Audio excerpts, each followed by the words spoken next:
Jack, my husband of 10 years, was pacing back and forth, his phone pressed against his ear. I sipped my coffee, trying to drown out his voice, but his next words pierced through the calm. "Yeah, Angela and Mark can move in next week. No worries, I'll sort everything out," Jack said, a casual tone in his voice, as if he were planning a weekend barbecue, not upending our lives. I nearly choked on my coffee. "What did you just say?" I asked, my voice a mix of disbelief and anger. Jack ended the call and turned to me with a shrug. "Angela's husband lost his job. They're getting kicked out of their company apartment. Told them they could stay here for a while." Without even discussing it with me, I felt my temper rising. This wasn't just any decision. It was one that would invade our private space, our sanctuary. Jack scoffed. "Come on, Emily, they're family. What's there to discuss?" I stood up, my chair scraping loudly against the floor. "This is our home, Jack. Our decisions should be mutual. And where exactly do you plan on putting them in our 3-bedroom house?" "Michael's room?" He waved his hand dismissively. "We'll figure it out, probably the study. You barely use it anyway." I couldn't believe his audacity. "And what about the mortgage, the bills? Are they going to contribute to that?" Jack laughed, a sound that once brought me joy but now grated on my nerves. "You know Angela and Mark are in a tight spot. We can handle it for a while." I felt a surge of anger. "We? You mean me, don't you? You barely bring in any income with your odd jobs. I'm the one paying for everything." He rolled his eyes. "Here we go again. Always about money with you, isn't it, Emily?" I clenched my fists, trying to control the trembling in my voice. "It's about respect, Jack. About partnership. I can't keep living like this, making all the sacrifices while you make decisions on a whim." Jack's expression hardened. "You're overreacting. It's just for a while. Angela's always been there for me, and now it's my turn to help her out." I shook my head, a mix of sadness and frustration washing over me. "And what about me, Jack? When do my feelings matter?" He didn't answer, just grabbed his jacket and headed for the door. As he left, I felt a resolve growing within me. This was the tipping point, the moment where I could no longer ignore the imbalance in our relationship. It was time for a change, time for me to stand up for myself. I thought about our son Michael, only 8 years old, witnessing this constant tension. I couldn't let him grow up thinking this was normal, that this was what marriage looked like. As I cleared the breakfast dishes, my mind raced with plans. I needed to talk to someone, get advice, maybe my parents or a lawyer. One thing was clear. I couldn't let Jack and his sister bulldoze over my life any longer. I looked around the house, our home, filled with memories both sweet and sour. It was time to make some tough decisions, but for the first time in a long time I felt a spark of hope. The thought of standing up to Jack, of reclaiming my life, was terrifying yet exhilarating. As the morning sun rose higher, casting light on the dust particles dancing in the air, I knew one thing for sure. Change was coming, and I was ready to embrace it. The evening was quiet, too quiet. I sat in the living room, the TV humming in the background, but my mind was elsewhere, lost in the echoes of the past. 10 years ago, my world had crumbled. My fiancé had left me at the altar, a public humiliation that had left me shattered. It was during this vulnerable time that I met Jack, my charming coworker who offered a shoulder to cry on. As I reminisced, I couldn't help but see the stark contrast between the man I married and the man sitting in our living room now, absorbed in his phone, oblivious to the turmoil he'd caused. The memory of our happier times seemed like a distant dream, overshadowed by Jack's increasing arrogance and insensitivity. I broke the silence. "Jack, we need to talk about Angela moving in." He didn't even look up. "What's there to talk about? I already told you they're staying in the study." I felt a wave of frustration. "It's not just about the space, Jack. It's about us, our marriage. Do you even remember how we started? How you were there for me when I was at my lowest?" Jack finally glanced up, his expression a mix of annoyance and amusement. "Oh, come on, Emily. You're not going to bring up that old story, are you? I was the hero who saved you from becoming an old maid." His words stung, a painful reminder of how he often belittled my feelings. "Is that what you think? That you did me a favor by marrying me?" He shrugged. "Well, isn't it true? I mean, look at you. You were a mess back then. I gave you stability, a family. You should be grateful." I felt a burning anger rising within me. Grateful? For being treated like an afterthought in my own home? For having to bear the financial burden while you make decisions without me? Jack stood up, his voice rising. You're always so dramatic. It's just my sister and her husband. Why are you making such a big deal out of it? I stood my ground.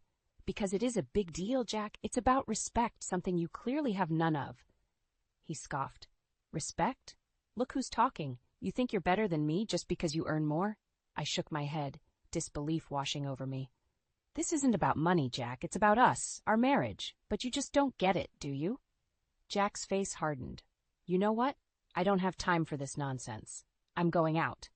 As he stormed out, slamming the door behind him, I felt a deep sense of loneliness enveloping me. I thought of Michael, asleep in his room, blissfully unaware of the growing rift between his parents. I wondered what the future held for us, for this broken family we had become. The night grew deeper, and the house felt emptier than ever. I knew that something had to change, and soon. The weight of the decision lay heavy on my heart, but I knew I couldn't let Jack continue to walk over me.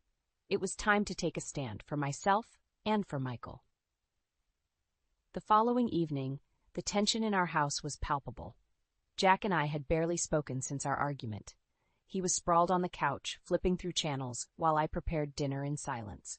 The sound of the front door opening announced Angela's arrival, her presence like a storm cloud entering our already gloomy home. Emily, darling, I brought some of my things over. Where should I put them? Angela breezed into the kitchen, her voice overly sweet. I clenched my jaw, trying to maintain my composure. In the study, I guess. That's where you'll be staying. Angela surveyed the room, her nose wrinkling in disapproval. Oh, this won't do at all. It's so cramped. Jack, couldn't we use Michael's room instead? He can bunk with you guys, can't he? I was aghast. Absolutely not. Michael's room is his space, and it's staying that way.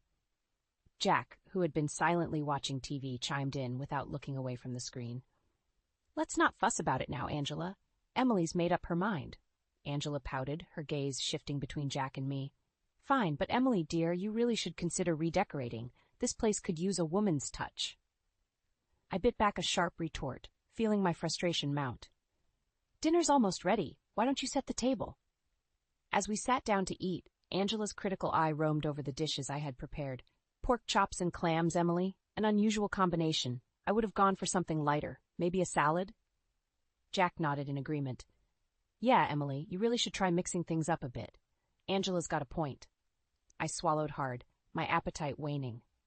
I thought it would be a nice change, but I'll keep that in mind for next time. Angela smirked, picking at her food. It's a bit overcooked too, don't you think? But don't worry, I'm sure you'll improve with practice.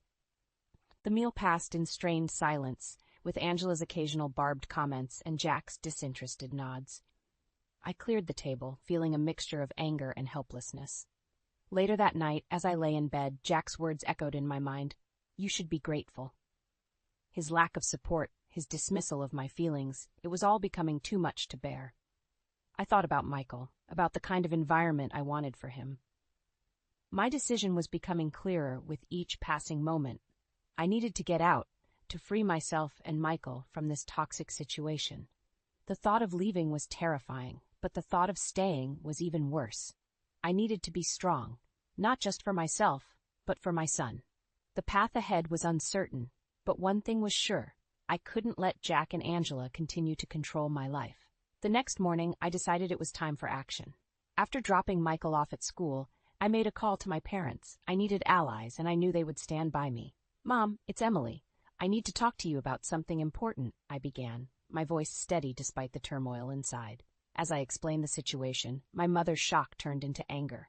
Emily, you can't let Jack walk all over you like this. And Angela, moving into your house without even asking? It's outrageous. I felt a surge of determination. I know, Mom. That's why I've decided to leave Jack. I can't do this anymore. My mother was quick to offer support. You and Michael are welcome to stay with us for as long as you need. Your father and I will help you with whatever you need. Relief washed over me. Thank you, Mom. I'll start packing our things. When I returned home, Jack was in the living room, once again absorbed in his phone. Angela was nowhere to be seen. It was now or never. Jack, we need to talk, I said, my voice firm. He glanced up, annoyance flickering in his eyes. "What now, Emily?" I took a deep breath. "I'm leaving you, Jack. Michael and I are moving out." Jack's reaction was immediate and explosive. "You're what? You can't just take Michael and leave." I stood my ground. "I can, and I will. I refuse to live in a house where I'm not respected, where my opinions don't matter."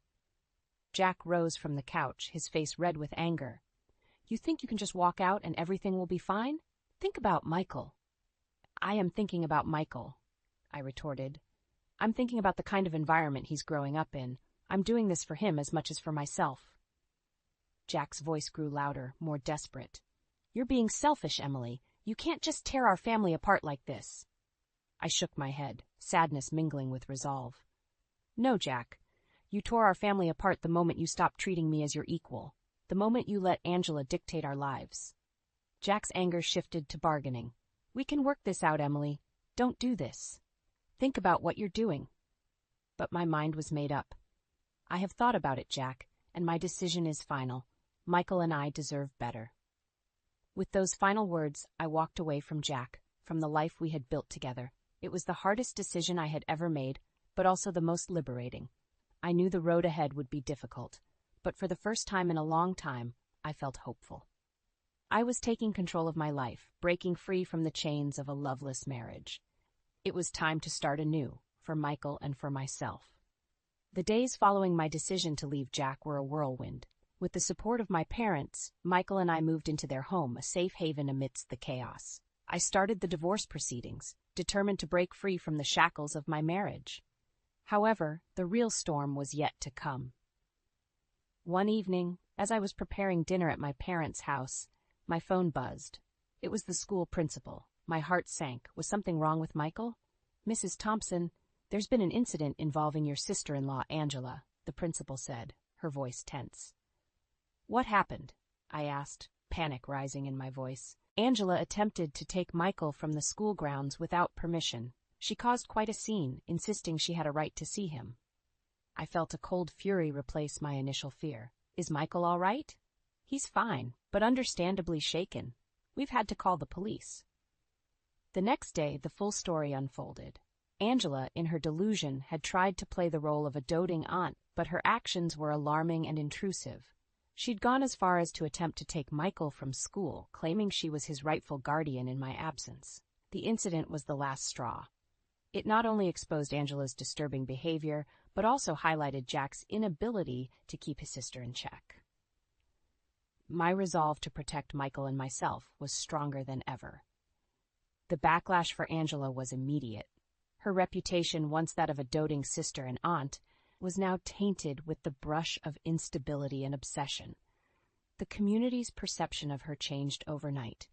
Whispers and stares followed her wherever she went. As for Jack, he was furious when he found out I had informed the school and authorities about Angela's behavior.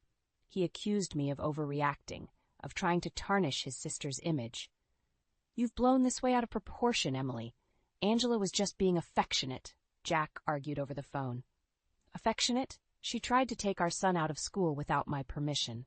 "That's not affection, Jack. That's interference, and it's dangerous," I shot back, my patience wearing thin. Jack's frustration was evident. "You're trying to turn everyone against us, against my sister. You always had it in for her." "No, Jack. I'm protecting our son. You and Angela have crossed a line. This isn't about revenge, it's about safety and boundaries," I stated firmly. The divorce proceedings took on a new urgency after the incident. I was more determined than ever to ensure that Michael and I were safe from the toxic environment Jack and Angela had created. The sense of empowerment I felt was new and invigorating. I was no longer the woman who would bow down to Jack's whims. I was fighting back, standing up for what was right for me and my son. As I watched Michael play in my parents' garden, a sense of peace settled over me. The path ahead would be challenging, but I knew we were on the right track. We were breaking free from the past, ready to embrace a future filled with hope and freedom. The weeks following Angela's alarming incident were tumultuous. As the divorce proceedings progressed, I discovered a strength within me I never knew existed. But it wasn't until I received a call from Jack that I realized the extent of the change I had initiated. I can't believe you've done this, Emily. Jack's voice was a mix of anger and disbelief. You've ruined everything. I took a deep breath, steadying my nerves. I haven't ruined anything, Jack. I've just stopped allowing you and Angela to control my life. Jack scoffed. You think you're so clever, don't you? Taking Michael, dragging Angela's name through the mud. You've turned my life upside down. It was never my intention to turn your life upside down. It was to protect our son and myself from a toxic environment, I replied, my voice firm. Jack's tone became spiteful. You'll pay for this, Emily. I'll make sure you don't get a dime in the divorce, and I'll fight for custody of Michael. His threats no longer scared me. You can try, Jack, but I have the truth on my side, and the law. The final court hearing was a blur. Jack's attempts to paint me as the villain fell flat. The judge saw through his and Angela's actions. Custody of Michael was granted to me, along with a fair settlement. Jack was ordered to pay child support. After the hearing, I saw Angela outside the courthouse. She looked defeated, a shadow of the overbearing woman she once was. Our eyes met, but I felt nothing. No anger, no satisfaction. Just a sense of closure. Emily, she started, but I held up my hand. There's nothing left to say, Angela. I wish you well, but from now on, our paths don't cross. Turning away, I walked towards my new life. Michael was waiting for me, his smile a beacon of hope. The months that followed brought peace and stability. Jack, burdened by his responsibilities and his reputation tarnished, struggled to maintain his facade. Angela retreated from our lives, her influence waning. As for me, I thrived. My job, my son, my freedom, they were my focus. Michael adjusted well, his resilience a testament to the love and support surrounding him. One evening, as I tucked him into bed, Michael looked up at me, his eyes bright. Mom, I'm happy here, with you, Grandma, and Grandpa. I kissed his forehead, a tear escaping my eye. I am too, honey. I am too. As I stepped out of his room, I took a moment to reflect. The journey had been difficult, filled with pain and confrontation, but it had led us here to a place of love and safety. I realized then that my story wasn't just about drama and revenge. It was about finding my voice, standing up for myself and my son. It was a story of liberation, of breaking free from the chains of a toxic relationship. As I turned off the lights, I felt a profound sense of gratitude. For my supportive parents, for Michael, for the strength I had found within myself. I had emerged from the shadows of my past, ready to embrace the light of a new dawn.